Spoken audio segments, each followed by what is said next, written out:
And October is Domestic Violence Awareness Month, but domestic violence situations happen all year round. Just last month, you might remember, we reported about a mother and her son that were shot and killed after she broke things off with an ex-boyfriend.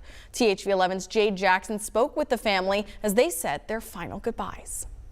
1 in 3 women will be victims of domestic violence. That's the national average, keeping in mind that most domestic violence situations aren't reported.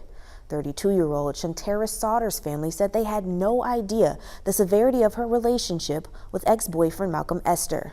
Only that she broke up with him one Monday, September 13th, and that Wednesday, she and her son were gone.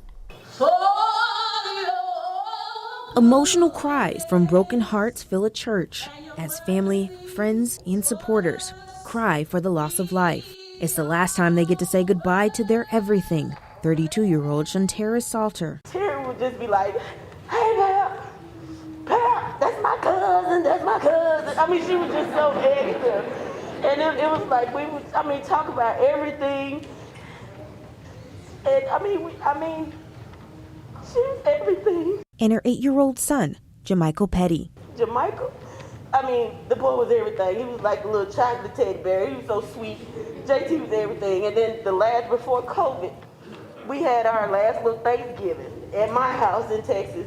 And he was like, my mama can't cook, she just cook chicken. They were both shot and killed at home last month in Little Rock by Sauter's ex-boyfriend, Malcolm Esther. Family members say she had just decided to leave Esther before the double homicide, a common theme for abusers according to the Arkansas Coalition Against Domestic Violence. If they're thinking about leaving a situation, victims are 75 times more likely to be killed while they're leaving or in the short time following leaving their abusers. Esther had previously had run-ins with the law. Another woman filed an order of protection against him before the killings in 2019, stating, "He snatched my phone out of my hand to see who I was texting. We were not in a relationship. He follows me and has sent threatening text messages." People who have lost someone to domestic violence, they're probably going to question everything that they knew before. They're going to go over and over in their mind, what could they have done? What might have been different? Amongst the crowd of the cries, 10-year-old Tyriana sits silent. It's her mother and little brother, her everything, lying in their caskets. You did not do anything wrong. The wrongdoing was 100% on the part of the person who did it, who she now has to say goodbye to. Family members are starting a nonprofit in their honor called Shantae Speaks in hopes to bring awareness to domestic violence victims after they seek justice for their murders.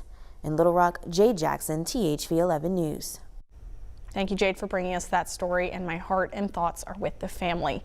Now, it's important that you know some of the signs that you could look out for if someone you know might be experiencing domestic violence. You should be aware of the 3 types of abuse. That's physical, emotional, and mental. Some of the signs of abuse could be anything from isolation and humiliation to something even more intense, like physical aggression. Executive Director of Union Rescue Mission, Christ Ofer Ramsey, says getting people out of these dangerous situations isn't enough. There are lasting psychological triggers that exist in the individual after they experience domestic violence that can be haunting. One can hear a door close and become terrified, hear a car pull up in the driveway, even if they find their way to safety. He also encourages people to call the National Helpline for help in domestic violence situations.